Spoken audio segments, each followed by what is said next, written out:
Welcome to Elevation Nation with your hosts Sam Panich and Parker Yablon. Elevation Nation is a community focused on bringing together young adults who are elevating themselves and others every day. Each Thursday, we take 15 minutes to talk about what's going on in the real world and touch on all the great things that Elevation Nation is up to.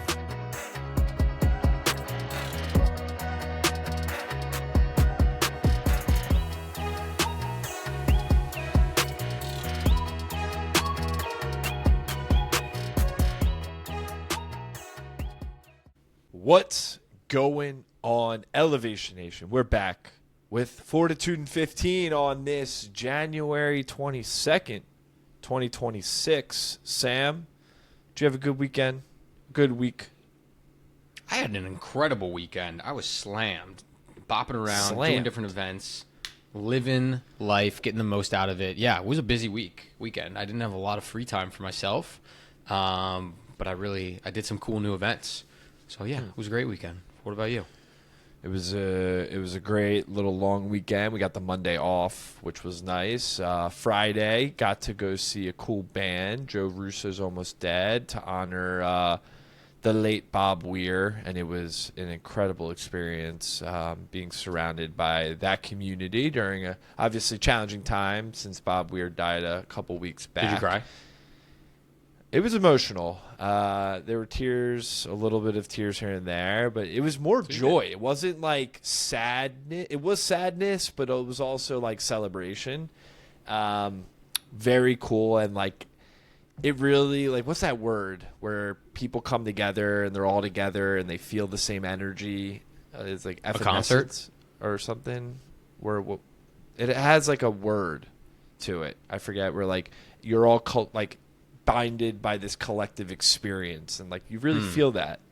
Cool. I forget what the word is, but watched a lot of football, drank a lot of tea, and had a good weekend, man. And now it's cold, 15 degrees up in here in New York, and I think we have a snowstorm coming this weekend for both of us. Almost a foot of snow coming. You ready? Not fun. No, I don't want that. It's time to move to Florida. Move to Florida. Well, Florida's a good time now. And lastly, sorry about your Bears. It was a fun season. It was great. Great season. Great season for those Bears and Bears fans. So we had a lot of fun. It's all good. We got our quarterback. We got our coach. Until next year. But Parker, we're not talking about football. You got a different topic for us today. An official title called The Quitter's Cliff. Talk to me about it. We are Elevation Nation. You remember our first podcast cover was a cliff? Like climbing up that mountain. If you go all the way back, Elevation Nation, you can see the first iteration of our logo. It is like a mountain. And today we're going to be talking about the Quitter's Cliff. We've talked about this previously in other years, but New Year's resolutions are always a hot topic of conversation at the beginning of the year. And we all know that they're a bunch of bullshit by the time we get to third week in January. Here's a stat for you, Elevation Nation.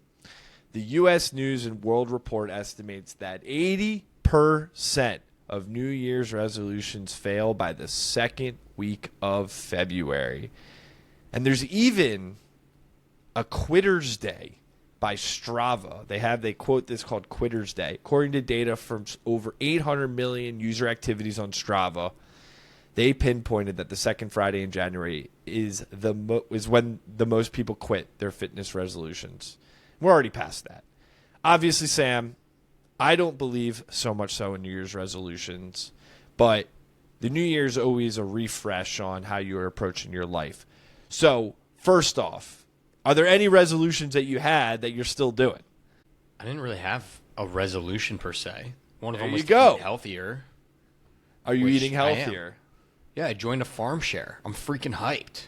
I get farm fresh produce delivered from a farm in Virginia to my apartment now. What? So you get a thing of eggs and like some poultry? No, Parker, I don't. I get the vegetable box, and there were some fruits in it. It was awesome.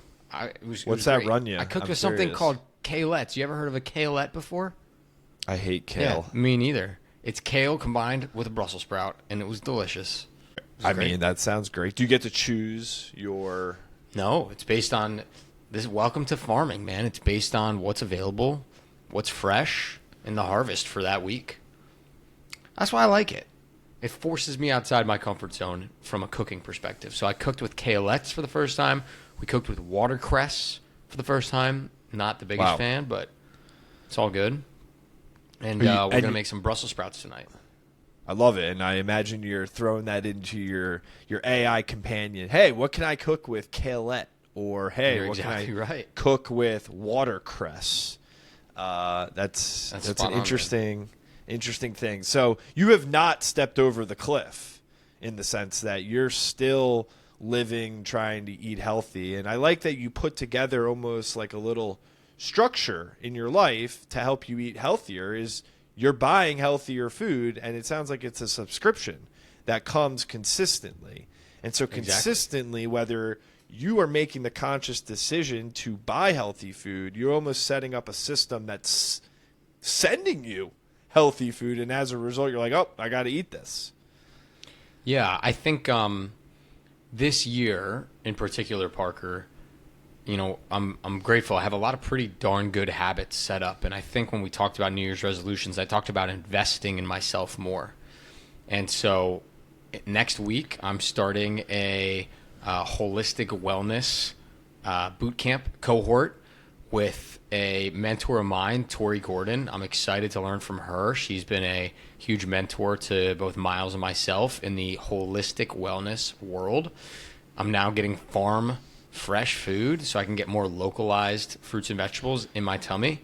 And then I go to my guy, Scott, who's going to be coming on the podcast. I can't wait, Parker, for you to meet him. He's got an incredible story, and Scott helps make sure my body is not falling apart. And so, yeah, it's more those habits I was already really enjoying and loving to do. I'll tell you one that I don't want to say have fallen off of, but certainly need a lot more work on, is my mindset piece. Funny enough. Been a little bit. Piece. Yeah.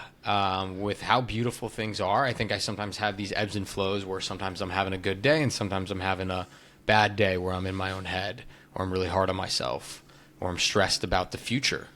I just finished a book recommendation that you gave me, The Courage to Be Disliked. And it talks mostly about, at the end, the last chapter, when you accept the fact that your life is not special, you're able to live the most beautiful, happy life. That one stuck with me. I finished that this morning. And so, yeah, I don't know, man. No resolutions that I broke, but I think a lot of things I still am working towards. Yeah, first of all, a great book. It's a book that I need to reread, and it's a book that I think you can reread because it does get very deep, and I'm sure that there's many different ways to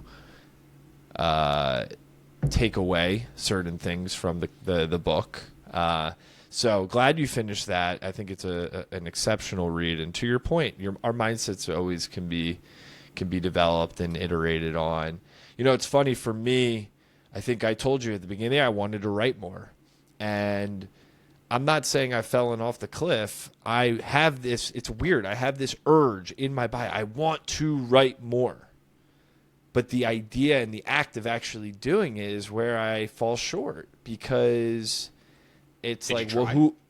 Yeah. So, I mean, I have been writing, but to me, there was a part where it's like, I am writing to share my thoughts. And recently I've been thinking about, why am I writing? Am I writing to try to get clicks and likes and follows and attention? Or am I writing simply because I like the idea of getting my thoughts on paper? And to be honest with you, it's kind of both. I do enjoy, you know, when I do my videos on TikTok, engaging with people and they comment and then I'm asking them a question. And like, I like that idea. I like the idea of creating an idea from my head and then someone else like, oh, I like that. And here's my take. Mm-hmm. But then there's the other piece that I think a lot of people, when they journal, is like, it's not for anybody else but yourself. And that's the part I've struggled a little bit more with, is setting the investment of spending my time on writing and not sharing it and being very happy with that. And maybe I'll never get there. Who knows? Maybe my joy in creating is about sharing with the world opposed to just sharing it with myself. And so that was a New Year's resolution of mine, like a thing I was trying to do more. And we're just getting started. Obviously, our lives are very busy, but still going to work at that and grind. Why do you at say that? I'm just curious. You say, obviously, sometimes you say that a lot. Obviously, our lives are very busy. Well, my life is very busy. Your life is very busy. Relatively speaking, it might not be busy at all. It might be very, very busy compared to someone else. And so I think in my eyes, I have a lot of things where I'm code switching a lot, right? We're going from work to Elevation Nation to husband to friend to son to brother to Chipotle eater to Goose fan to basketball player, right? It's a lot of code switching, and it's overwhelming, right? It's a lot of different. I have a challenge for you, Parker, my friend. I challenge you to just be Parker in as many of those situations as you can. Well, I make the argument that I am Parker in those situations. And then I don't think you have to switch your mindset, because Parker is beautiful in all of those different roles with your full personality. And I think you will feel less busy and less exhausted if you can just be Parker every single time. Because you're right, it is tiring and it feels really busy when you have to switch, mindsets or personalities or whatever. You are the man, no matter what type of Parker people get. That's a good point. We've talked about this many times on the pod, Sam. It's like we're so output, what's the word? Like, we like to see a box checked. We like to see the output as a result of what we put in. That's how I feel like a lot of humans are, especially today. And it's something that I struggle with for sure, because it's like if I sat in my seat all day and nothing felt like I got done, I'm like, my mindset, I feel like a little off.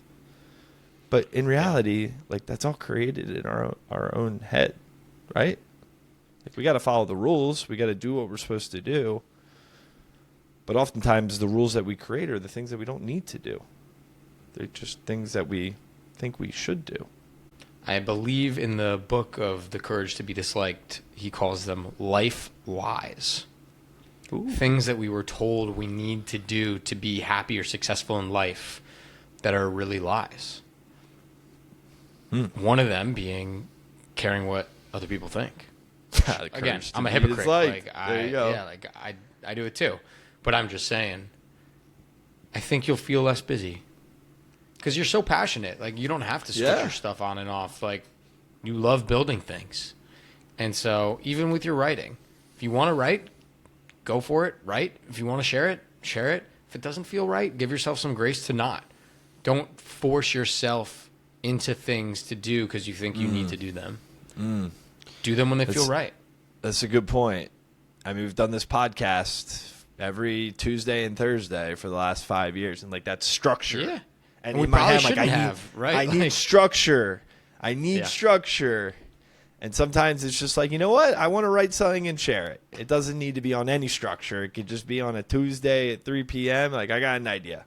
And then not say another thing for another 2 months. I'm with you. I like that idea. Lastly, I'm curious, is there anything that you've come across in the past couple of days that, like, inspired you? Or something where you, like, read, not the book you just read, like, or you watched a video of, or a song, or a conversation that you had?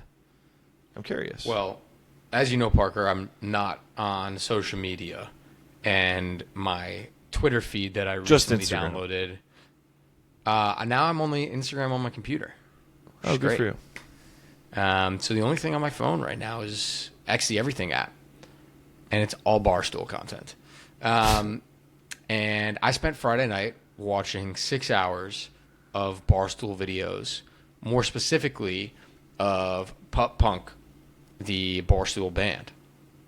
And to me, I saw this group of friends go and perform and have the time of their lives, just saying, hey, we want to, everyone always wants to be in a rock band when they're younger.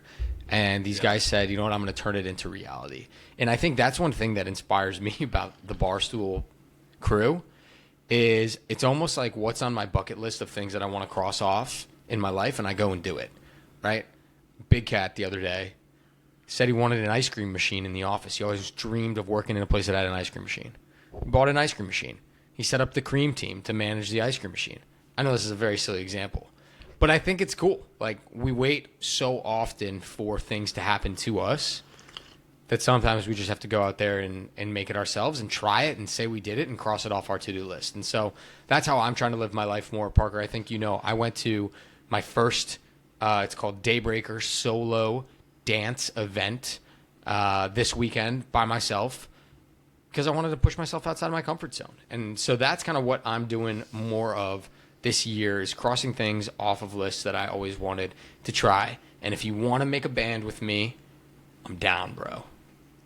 I was thinking about this the other day, actually. I was like, if there was an instrument that I would play, what would it be? What would you think? You? Yeah. That I think you'd be good at or that you probably would have played? Because they're two different things. I'm not in my looking mind. backwards. I'm looking forwards. What instrument should you play? No, if I was in if I joined your band, like what instrument should I learn to play? Like Probably what one the do triangle. you think? No You'd be shot. great That at the is- triangle. You're such a vibes guy. We're not. You'd be okay, so good at it. Triangle. I was gonna. What do you want to say, play, buddy? I think I would be a drummer. I think I will. Yeah, I got a lot of energy. You know that. It's true. And It's true. bring the house. That's part of down the on dude. The drums. triangle sometimes is adjacent part to of the the drums. drums. Maybe a cowbell. All right, I was close. You'd be a great I- drummer, Parker. I think I would do it. The problem is that you can't really put a drum set in an apartment and even a house. Time to move. I'm trying to Time think to of move. like where you put a drum set even in a house The without basement. pissing off everyone. I don't know. Maybe not. Well, in the meantime, go play some rock band. Love our conversation. Until next week, Elevation Nation. Peace. Thanks for tuning in to Elevation Nation. If you enjoyed our conversation, hit that subscribe button to get notified when we release a new episode. If you would like to join Elevation Nation or get more information about the nation, please visit our website at www.elevationnation.io. Until next week, Elevation Nation, peace.